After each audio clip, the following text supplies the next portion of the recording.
As you've probably already heard, Payday 3 has some problems, from online either barely or just straight up not working, which is really fun for an always online game.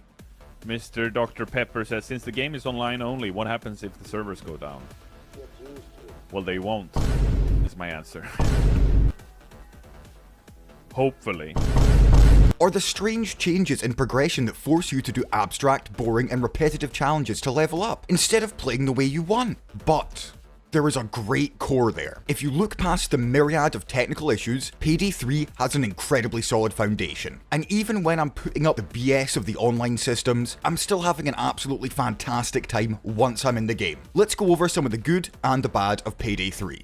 Starting off with the good. Let's start with the gunplay. God damn, is this an improvement over Payday 2 in my eyes. The shooting feels great, attachment customization is a much better system than in Payday 2, and whilst the amount of guns is a little bit low, they cover a wide enough variety of roles that you can find something for your specific niche. The enemies aren't bullet sponges like in previous games. Higher difficulties change their tactics instead of just tripling the amount of enemies thrown at you. Some guns don't do that much damage like SMGs, and at first I was a bit annoyed by firing a mag and only killing 1 or 2 enemies. But in Payday 3, headshots are really incentivized. They took the keep those helmets flying saying literally. So if you want to be an efficient killer, then aim for the head instead of the armored chest plates. The Grenadier enemy is a great addition. Whilst it annoys me with the health destroying gas, that's kind of its whole point, so I think they work great. The other enemies are staples of Payday 2. The bulldozer can still sit you down if you get caught off guard, and my goodness, the cloaker model and animations go so incredibly hard. Hearing that there's a cloaker coming this wave and seeing a shadowy figure dash between cars, sliding into various covers and then doing flips off walls just exudes the tactical lethality that they're meant to be. But like the other enemies, on higher difficulties, they still go down in a few well-placed shots, so it feels really well balanced. The perks, I'd also say, are good. Now don't get me wrong, I miss my dodge build already. The wife told me it was either her or the dodge build. God, I miss her. But we have to face the fact that Payday 2 basically became a superhero heister fantasy. Performing inhuman feats, ignoring bullets, and drinking whiskey to restore health was not really fit for the semi-realism that Payday 3 is going for. I'm still figuring out builds I like, but the perks that play into stealth feel incredibly powerful. Getting a speed boost, being ignored by NPCs, and then instantly lockpicking things if you have the rush buff feels rewarding. A lot of them feel like the builder spender cliche. Do actions to gain a buff, and then either use that or spend them for other buffs, or enhanced actions. In most games, this can feel boring in my opinion, but it really works in Payday 3. But it is still early days, so we have to see if anyone has found completely game-breaking builds yet. Now my favourite change is the stealth rework. Yeah. Nah, I think I can do it. You want me to start unlocking those things here? No. No.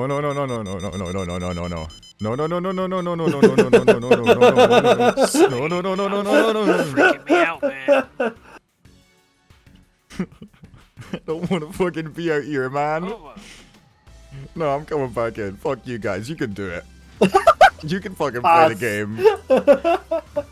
Before, if you got caught or made an error, you were mostly just shafted, with a lot of RNG that could ruin your current stealth run. But Payday 3 has massive improvements across the board, including being able to do certain heists without ever putting your mask on. That is the fantasy I want! The ability to get so good, to understand the ins and the outs, to pull off the score of a lifetime and leave without anyone knowing you were ever there. See, the game has 3 different zones: public, private, and secure. Public zones bring no alert status by guards or cameras, and unless you steal something in front of someone, no suspicion is raised. In private, if guards can see you, they'll escort you out of the private area and into a public one. And if a camera sees you without a mask on, they'll send a guard patrol team to find and escort you out. If you have your mask and gun out, it's auto allowed, because you've got a damn gun out. In secure areas, being seen by guards or cameras will cause guards to arrest you instead of escort you out. You're handcuffed, and either have to have a teammate with a mask on break you out, or if you have a specific perk, you can break yourself out once. This is all so fucking good. And the highlight of the game for me, the true stealth heisting fantasy. The way it works together feels incredibly better than Payday 2. For example, there's a guard at a door in a private area you need to get into. If they aren't moving, you could get a teammate to get caught and then escorted out, giving you the opportunity to get in and do your business before the guard returns. Or if a guard that has a key card you need, but their back is to the wall so you can't sneak up and grab it, you then sprint near a guard out of sight that'll attract their attention if they hear it in a private area. So you sprint to trigger them to search for the sound and use their movement to get behind them and yoink that card to progress the heist. I cannot rave enough about the upgrade that this feature is. Adding on the fact that the number of pagers you can answer after killing a guard is standardized, means that you have room for both error if a guard catches you, or room to kill guards on the escape route to make looting easier. So there's a great core in my eyes, a fantastic foundation. Alas, this is also where the positive passionate raving ends and the passionate ranting starts. Now for the bad. There are two big complaints going on right now. The first you'll have heard of, that the game is always online, and the servers are powered by the same exhausted children on treadmills that Microsoft uses to mine COBOL. The early access launch went fine for those that pre-ordered, but once myself and everyone else on Game Pass came on, the hug of death killed the servers for the first 3 days, and the game is still regularly having server issues closing in on a week after launch. I don't want to beat the dead horse too much, but no offline is stupid. And the first 2 days I tried to play,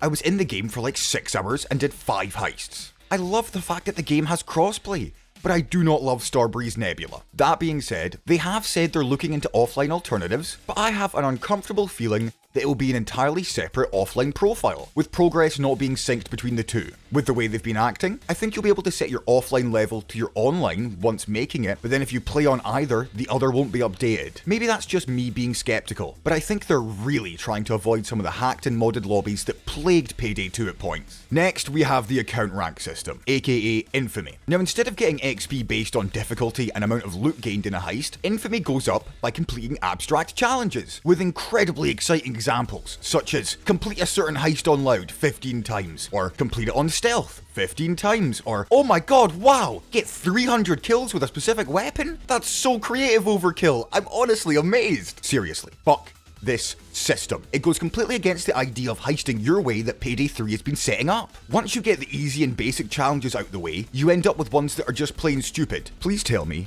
who the fuck thought doing a heist 150 times is good progress design? Now to clarify, you need to get to level 100 to get the maximum amount of skill points. From 100 to 150 are just for cosmetics. And I could hypothetically see that they would want it to seem like merit based. And if you see someone level 150, you know they're good at the game. But if I see a level 150, I'm not going to be in awe at the size of their gargantuan gold-plated nutsack. I'm gonna feel bad for them because they had to do a heist 150 fucking times. This has caused me to not repeat heists I find fun, but to repeat the armored truck heist, and once completed, instead of leaving, spending the next 20 minutes killing endless waves of enemies, not for fun or direct XP, but to get kills to complete weapon mastery challenges. Now, I do enjoy repeatedly stealthing Dirty Ice, which is the jewellery store heist. Honestly, it's so simple but contains enough varieties that it's my favourite small scale one. It's great weapon level XP, but the fact that I'm not leveling weapons with kills, but instead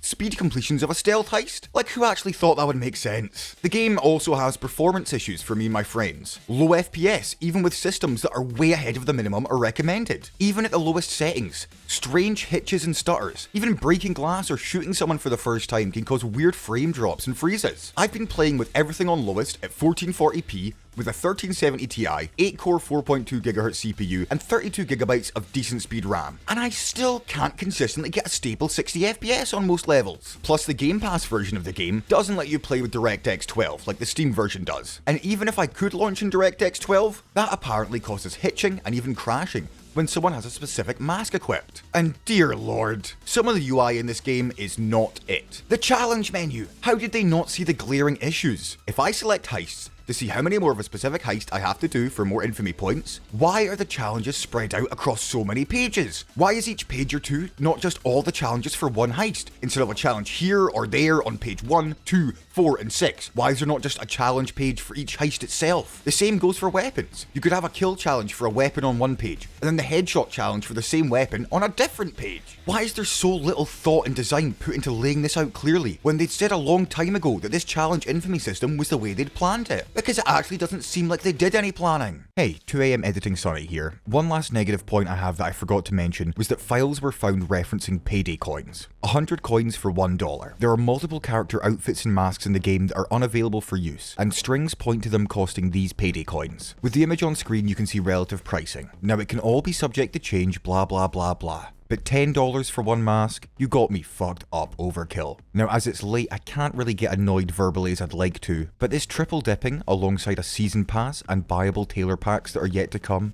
really make me uncomfortable about the monetization and underwhelming nature of Payday 3's content. Now back to it. Payday 3 launched with 8 heists, and Payday 2 launched with 11. But being honest, my issue isn't the amount. Whilst I would like more, I think because they did such work making 7 out of the 8 heists possible fully stealth as well as loud, it's acceptable because they play out entirely different in 2 ways. My issue is, it feels like they've just redid maps from Payday 2. You've got a jewellery store, you've got a basic bank, you've got a big bank equivalent, you have an art gallery, you've got an armed transport robbery, you've got a nightclub. All things we've done before, if not multiple times before. And I understand, with Payday 2 having around 80 heists, it's going to be hard to do something fresh. But that doesn't mean we wouldn't like to see them try. I get it though, there are only so many big things to steal, and sometimes refining an idea can be a good way to show gameplay differences. I do really like the heists in this, but I can't help being a little bit disappointed. And in general, that's how I feel about Payday 3. It's really fun when it works. But the mishmash of fleshed out and bare bones systems, annoying progression, shitty servers, and everything I've spoken about in this video, it leaves me disappointed. And that makes me sad. I loved Payday 2, and I trusted Overkill, but with the underwhelming launch of Payday 3, some of that has been spent, and with a season pass worth of content and fixes coming, I know the game will be even better at its core than it is now. It'll have a bunch of heists and system reworks and much more, but I'm disappointed we have to wait for that. I'm disappointed that they didn't delay it a bit further. I'm disappointed I lost some faith in Overkill themselves. I'm still gonna play the game until I run out of actual rational challenges to complete, and I'll play when they add new content. But man, going from the cult gem Payday 2 started as, to the huge phenomenon it was at the end, it's a real shame Overkill has fumbled the bag.